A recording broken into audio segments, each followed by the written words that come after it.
خبر شامل کرتے ہیں بھیرا سے، جہاں معاون خصوصی وزیر اعظم ندیم افضل چند نے تحصیل بھیرا میں government a model high school Bhera میں بنائے گئے اساس سینٹر کا دورہ کیا اور انتظامات کا بھی جائزہ لیا۔ اس موقع پر اسسٹنٹ کمشنر بھیرا واسق عباس حلبی ان کے ساتھ موجود تھے۔ اس موقع پر انہوں نے انتظامیہ کی جانب سے کیے گئے انتظامات کو سراہا۔ عوام کے لیے پینے کے پانی کی فراہمی، ہاتھ دھونے کے لیے انتظامات سمیت دیگر سہولیات کے ساتھ مستحقین کے لیے گرمی سے بچنے کے لیے خصوصی انتظامات کیے گئے ہیں۔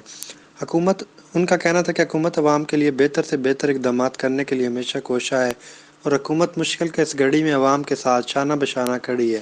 ان کا یہ بھی کہنا تھا کہ مصیبت کی اس گھڑی میں سب سے زیادہ متاثر ہونے والے دہاڑی دار طبقے کی مدد کے لیے حکومت کی جانب سے اساس پروگرام کے تحت فی کس 12,000 دیے جا رہے ہیں اور باعزت طریقے سے پیسوں کی تقسیم جاری ہے، اور اس طرح ایگریکلچر اور چھوٹے کاروبار والے افراد کو بھی پیکیج ملے گا۔